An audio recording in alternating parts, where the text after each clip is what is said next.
भारत ने चली ऐसी चाल की, छूट गए ट्रंप के पसीने। भारत की इस नई चाल से बैन हो सकती है। गूगल, फेसबुक, अमेज़न और अन्य अमेरिकी कंपनियां। दरअसल दोस्तों, कभी-कभी इतिहास ऐसे मोड़ पर पहुंचता है जहां एक देश की खामोशी को उसकी कमजोरी मान लिया जाता है। लोग सोचते हैं कि जो देश कुछ कह नहीं रहा, वो कुछ कर भी नहीं सकता। लेकिन वक्त बदलता है और जब जवाब आता है तो वो ऐसा होता है कि पूरी दुनिया सुनती है। कुछ ऐसा ही भारत ने किया और वो जवाब दिया जिसे अमेरिका ने शायद सपने में भी नहीं सोचा था। दुनिया जिसे आज सुपर पावर कहती है, उस अमेरिका के राष्ट्रपति डोनाल्ड ट्रंप ने एक बार मंच से बड़ी ही चौंकाने वाली बात कह दी। उन्होंने खुलेआम कहा कि अब गूगल, एप्पल और माइक्रोसॉफ्ट जैसी अमेरिकी कंपनियों को भारतीय लोगों को नौकरी देना बंद कर देना चाहिए। सुनने में तो ये एक मामूली बयान लगता है। ये हमला सिर्फ भारतीयों की नौकरियों पर नहीं था, बल्कि भारत की बढ़ती ताकत और आत्मनिर्भरता को लेकर अमेरिकी असहजता का संकेत था। अमेरिका लंबे समय से ओपन अपॉर्चुनिटी और ग्लोबल टैलेंट की बात करता रहा है, लेकिन जैसे ही भारत के इंजीनियर, वैज्ञानिक और टेक एक्सपर्ट्स इन कंपनियों में लीडरशिप पोजीशन पर पहुंचने लगे, अमेरिका को ये आखिरने लगा। ट्रंप का बयान ये दर्शाता है कि भारत का उभरता नेतृत्व अब केवल पीछे से सपोर्ट करने वाला नहीं, बल्कि आगे चलकर फैसले लेने वाला बन चुका है। भारत ने इस पर कोई नाराजगी जाहिर नहीं की, न कोई बयान जारी किया, न विरोध प्रदर्शन हुआ और न ही कोई तीखा जवाब आया। लेकिन भारत ने जवाब दिया, ऐसा जवाब जो शब्दों से नहीं बल्कि नीतियों से दिया गया। एक ऐसा कदम जो चुपचाप उठा, लेकिन उसकी आवाज वॉशिंगटन तक गूंज गई। भारत ने डिजिटल टैक्स लागू किया, एक शांत लेकिन सटीक आर्थिक हमला। यह टैक्स सिर्फ एक कानून नहीं था, यह भारत की सॉवरेन पॉलिसी का ऐलान था और निशाना वही था जहां अमेरिका को सबसे ज्यादा चोट लगती है, यानी उसकी टेक कंपनियों की मोटी कमाई पर। कल्पना कीजिए, गूगल हर साल भारत से सैकड़ों करोड़ की आमदनी करता है। अमेज़न का कारोबार यहां हजारों करोड़ में है। मेटा, इंस्टाग्राम और फेसबुक मिलाकर करोड़ों का लाभ कमा रहे हैं। एप्पल ने तो भारत में प्रोडक्शन तक शुरू कर दिया है और अब वो भी बड़ी मात्रा में मुनाफा कमा रही है। लेकिन इन सब के बावजूद ये कंपनियां भारत में टैक्स नहीं देती थीं। उनका तर्क था कि हम भारत में रजिस्टर नहीं हैं, तो टैक्स क्यों दें? भारत सरकार ने यही गेम पलट दिया।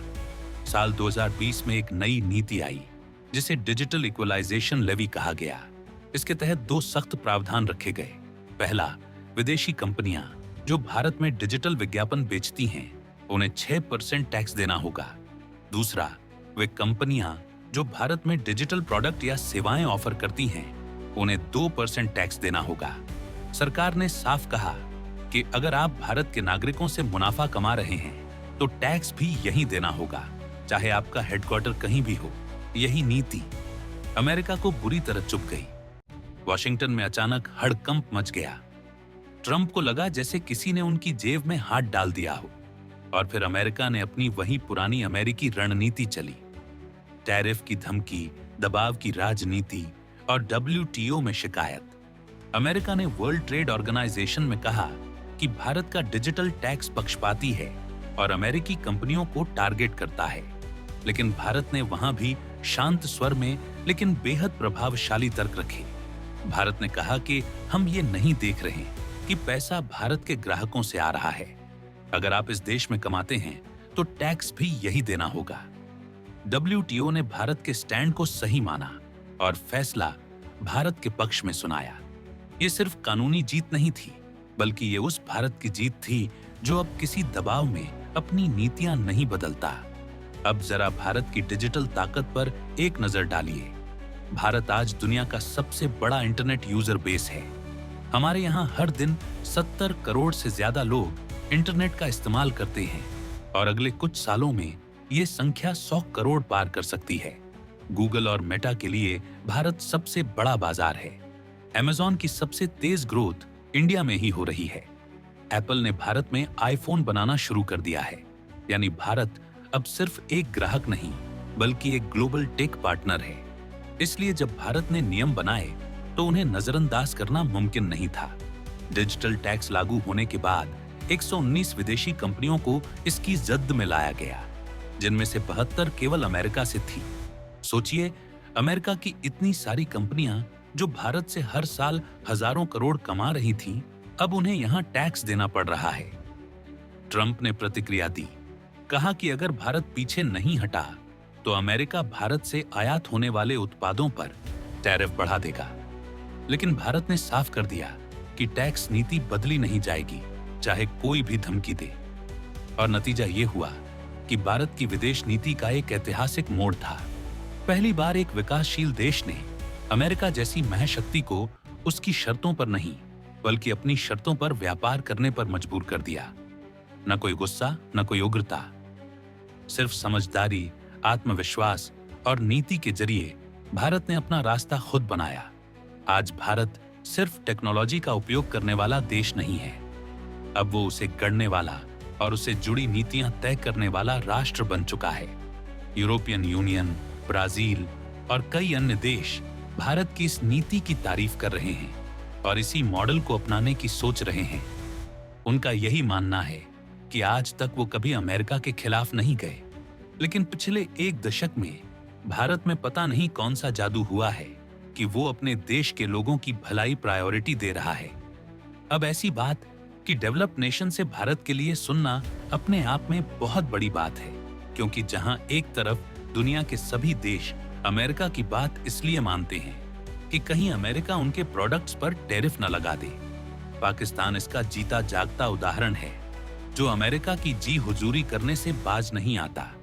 लेकिन भारत अब अपने देश की भलाई को पहले देखता है और भारत के इसे बिना शोर किए, बिना नारों के उठाए गए कदम से साबित भी किया है, जिसने भारत की छवि को न केवल मजबूत किया, बल्कि वैश्विक नीति निर्माण में भारत की भूमिका को स्थापित कर दिया।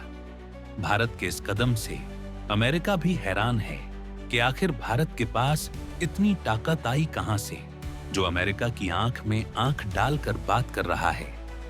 भारत द्वारा विदेशी कंपनियों पर लगाया गया ये केवल टैक्स का मामला नहीं था, ये भारत की संप्रभुता, आत्मसम्मान और भविष्य की दिशा तय करने का सवाल था।